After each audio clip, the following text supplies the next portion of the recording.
ဘဝမှာမိတ်ကောင်းဆွေကောင်းဆိုတာလိုအပ်တယ်မိတ်ကောင်းဆွေကောင်းမရှိရင်အရာရာမှာဂုဏ်သိက္ခာမရှိဘူးငွေဘလောက်ရှိရှိမိတ်ကောင်းဆွေကောင်းမရှိဘူးဆိုရင်လူဘဝမှာငုံတိတိဖြစ်တယ်ပေါ့နော်လုံးတိဖြစ်လာကိုယ်မှမိတ်ကောင်းဆွေကောင်းမရှိဘူးဆိုအဲ့ဒါလို့ဖြစ်တာမဟုတ်လောကမှာအေတုပူအမြတ်သွားပဲလာပဲမိတ်ကောင်းဆွေကောင်းဆိုတာဟာနံပါတ်6အနေနဲ့လိုအပ်ချက်တစ်ခုဖြစ်တယ်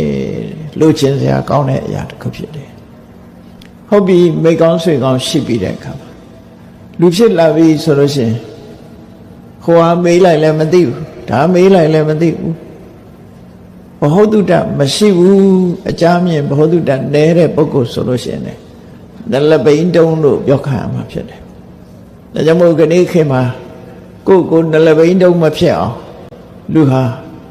မျက်စိဖွင့်နားဆွင့်ထားတာဖြစ်တယ်နေ့စဉ်နဲ့မြတ်သတင်းစာတွေဖတ်ကြရတယ်နော်သတင်းစာတွေဖတ်တယ်သတင်းတူသတင်းဦးကြည့်ကြရတယ်ဘောဓုတရအောင်စီးပူးရတယ်ဘယ်နေရာမှာဘာဖြစ်တယ်ဘယ်နေရာမှာဘာဖြစ်တယ်ဆိုတာသိနေအောင်ဒါတွေနားထောင်နေတာဒါဘောဓုတလို့ခေါ်တယ်နော်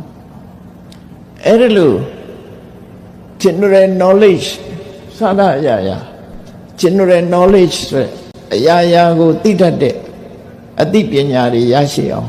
သင်ယူမှတ်သားကြရတယ်ထမင်းချက်တာဟင်းချက်တာမုံလုံးထားကအစနော်မလုတ်တတ်ဘူးဆိုတာမရှိအောင်အလုံးလေးမှကျွမ်းကျင်မှုဆိုတဲ့ဘုဒ္ဓတွေကိုရှာဖွေစီးဖို့အထောက်ဒါလဲလူတွေအတွက်လိုအပ်ချက်ပဲလိုအပ်ချက်တစ်ခု